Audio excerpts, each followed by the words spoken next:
All right, good. Thank y'all for being here today. I want to mention a few things before we get started. We lost a Trojan this week, Nazir Yamini, who I really have only met once or twice, but I know he's dear to our program and the Trojan family, and played here from '99 to 2003, and obviously our thoughts and prayers are with his family. He's a former teammate of two of our staff members, so I got to find out a little bit about him this week. Jamal Smith and Davin Williams. In fact, both of them were roommates of his at some point in their career. So hopefully the family is making it through these tough times, but just wanted to send out our thoughts and prayers to them. Obviously, we got a big weekend, a lot going on this weekend, which makes it a lot of fun. This Saturday is Military Appreciation Day. And here at Troy, that's a really big day for us. We get an opportunity to honor the servicemen and women who have, made some kind of commitment and a lot of times a sacrifice, and sometimes the biggest sacrifice you can make, serving our country. So we want to do a great job of recognizing and honoring those guys this weekend. The Chancellor also, Dr. Jack Hawkins, his 30th year as our Chancellor, which is unbelievable, especially in this day and age. And he and his wife have meant so much to our university. I think it's a pretty neat thing for him to be honored for 30 years of service here as our Chancellor. And he's a guy that's so impressive.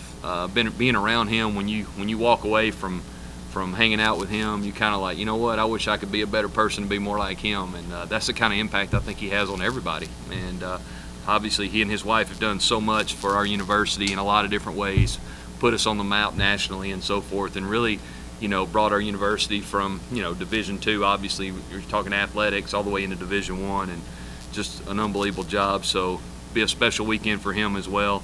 And then obviously pink ribbons. We're going, our staff and our players will obviously wear some pink ribbons in honor of Wendy and Blake Anderson is probably one of the best guys I've been around in a long time. Gotten a chance to know him over the years. Our paths have crossed, and obviously now being in the same conference, and just the way he's handled this whole situation has been extremely impressive. He's one of the best guys you can find in this business.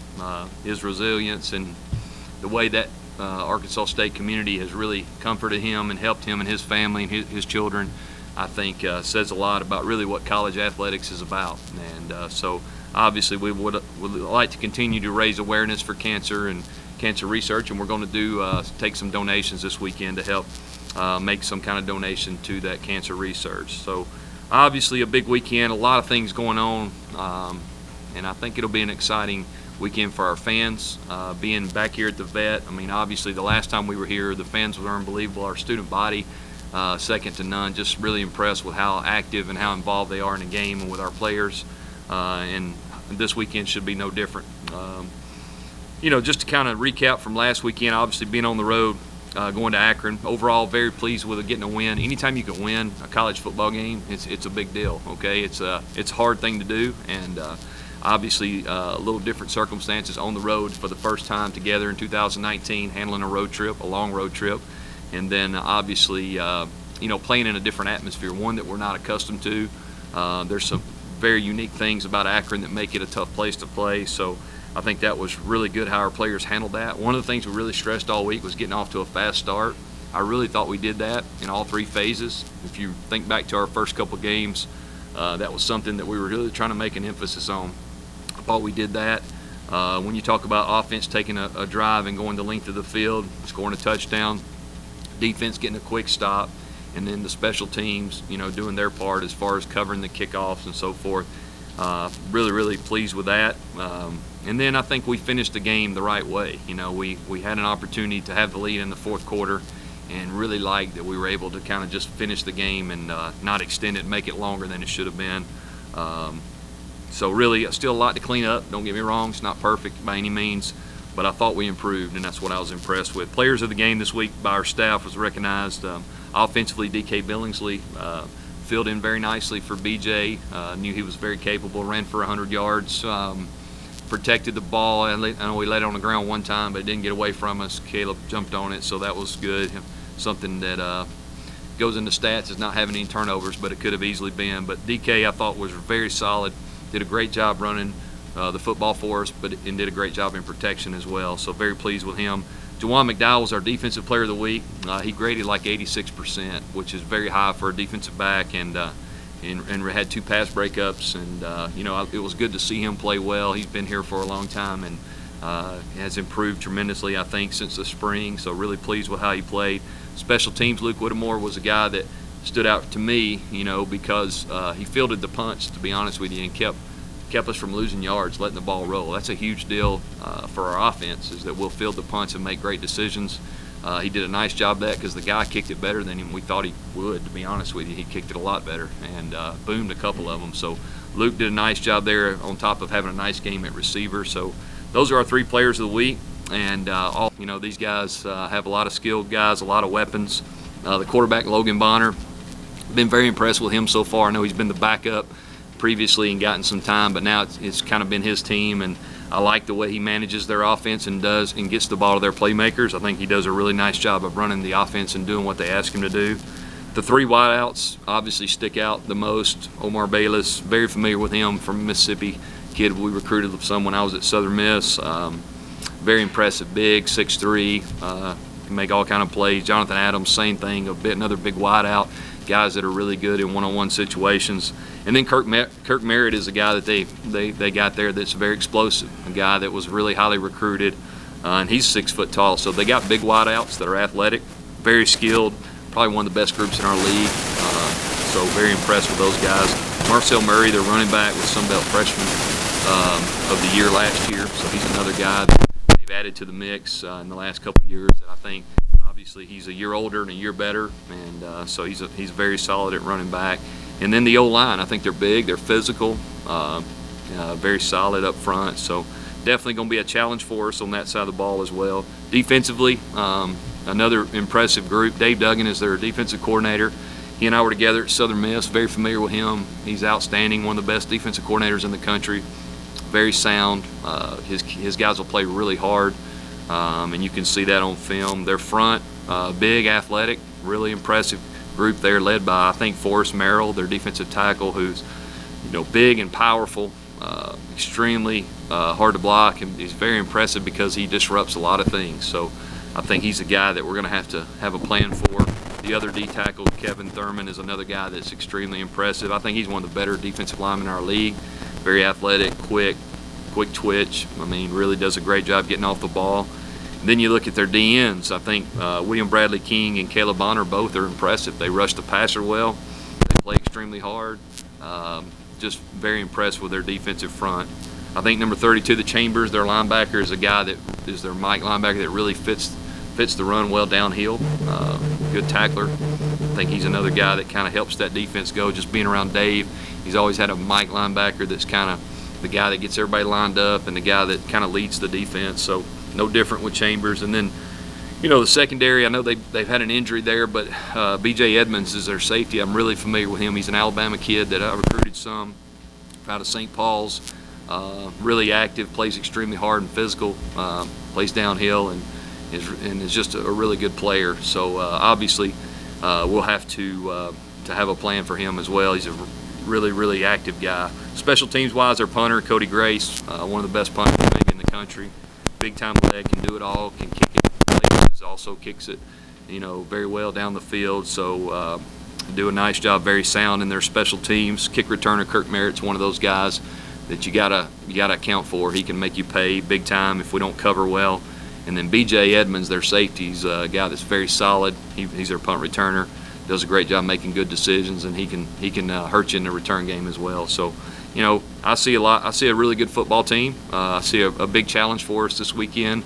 Obviously, we need to get off to a great start in the conference, so it's a huge game for us. Our fans, they're going to play a big part of this game, being here, being loud, and making this place hard to play. And I know our guys will be excited to play. We'll get started Sunday night. We kind of got started on some initial prep, and then obviously today and tomorrow are big days for us. So we need to have 2 good weeks or 2 good days of practice and be ready to go, getting our plan in on base down. So looking forward to it. It's going to be a big challenge, but it's one that we're really excited about.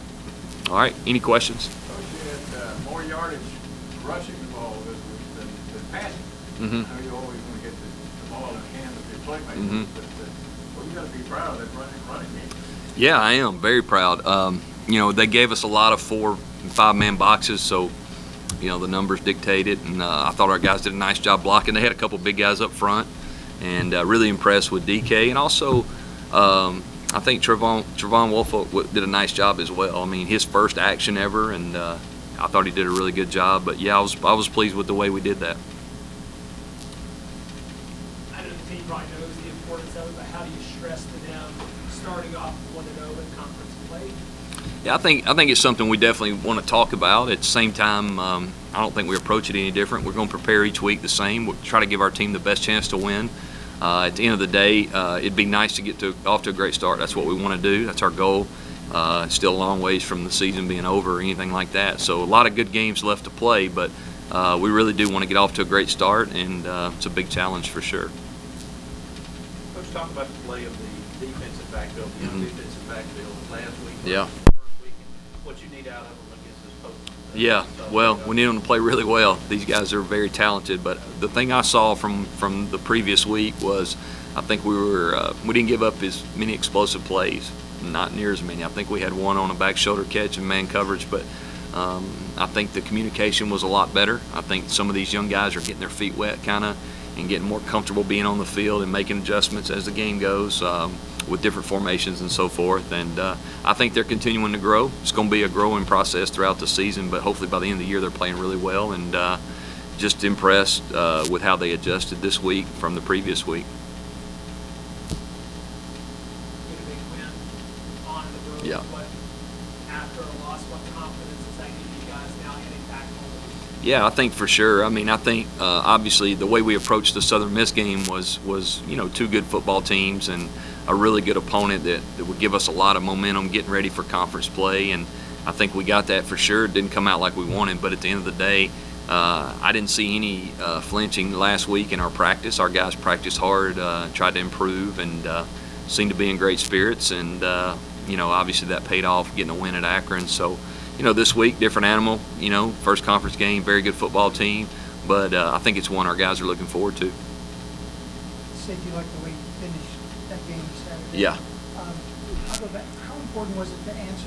They scored a touchdown Yeah. to tie the game 7-7. Yeah. And then immediately, how important was that next drive? Yeah, it was if I remember right, we had a couple drives where we threw a pick after a turnover.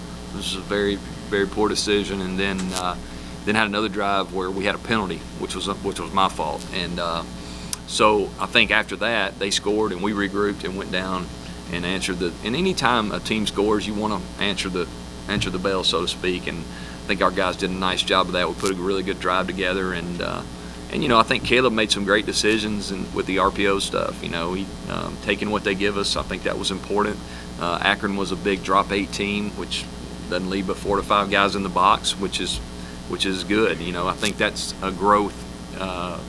Shows a little growth in him that he took what they gave us and didn't try to force things after that initial first throw. And we want him to be aggressive and play and be who he is. At the same time, you got to understand when to take calculated risk and when not to. But overall, I thought he played well and made some great decisions. And that next drive you're talking about was a great example of that. You've seen him now for 3 games. Yeah. You've seen his growth from where he was at in the spring when you were here to where he's at now. Yeah, I think he's in the spring it's a little different because he didn't get any of the really RPO work or the run checks and all that. He didn't do any of that because he didn't do any team. Now he got to watch it and see it on film, but getting out there and actually doing it's 2 different things. So I think he progressed in the passing game and the drop back and quick game because of all the 7-on-7 work. But I think there was still going into fall camp some learning on his part of decision making, the numbers in the box and so forth. And he's improved in that area. He's really only put the ball in jeopardy that time that we had it intercepted, and maybe 2 plays before that, which I thought was not a great decision. But really, he's done a nice job considering how many times we've thrown it. And he's very hard on himself. When we watch film together, he'll be the first to tell you, "Yeah, I don't know what I was thinking. I blew that." And we got to continue to give him reps and give him different looks. And I think the more comfortable he gets, the better he'll play. But don't get me wrong, I'm very, very pleased with his progress so far. One of the stories that developed for us was the running back flat late in the game. Yeah. Like the team really fed off the energy he brought. Yeah, Tanner's an interesting guy. You know, I've just gotten to know him. He was part of our team before I got here, and obviously we were in a situation last week where we needed some help, and he filled in very nicely for us, and just a really good kid. Obviously, Coach Blackman had a relationship with him from high school, which, you know, helps a little bit, and he's, you know, my biggest concern was him was holding on to the ball. That's what I wanted to make sure, and tried to remind him all I could from the sideline, but you got to be impressed with a guy that really gets a few days of work and goes in there and at the end was trying to help us, you know, put the game away. And, you know, when you get in that situation, you'd hate for a guy to get hurt in a situation that you probably didn't need him in the game. You're always struggling with that as a coach, I think, is when's a good time in those situations to get the O-line out or get your couple top 2 running backs out, whatever it is, and quarterbacks. And I thought he did a nice job filling in, helping us really finish that game. Do you give the pizza delivery guys a chance this week? Maybe, it just depends. Anybody that can help us win, for sure. But yeah, that's an interesting. They may make a 30 for 30 that one day, you know. But he's a great kid. He'll be very successful in life if you know him at all. He's very driven, stays in great shape. I'm not sure a normal, you know, guy that doesn't really focus on fitness and things like he does could even have attempted to do that. But the few plays we got out of him really helped us.